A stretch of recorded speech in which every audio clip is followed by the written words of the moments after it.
Dear sisters and brothers of my YouTube family, today we're going to look at the meaning of this word and an example with grammar.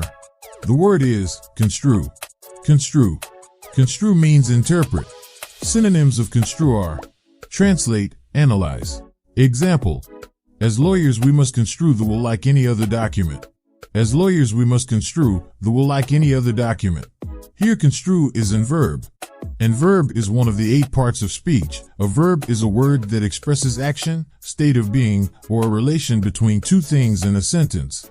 Example: she is smiling in front of the audience. That airplane was flying above the clouds. Thanks for watching. I will be back with another video. Bye.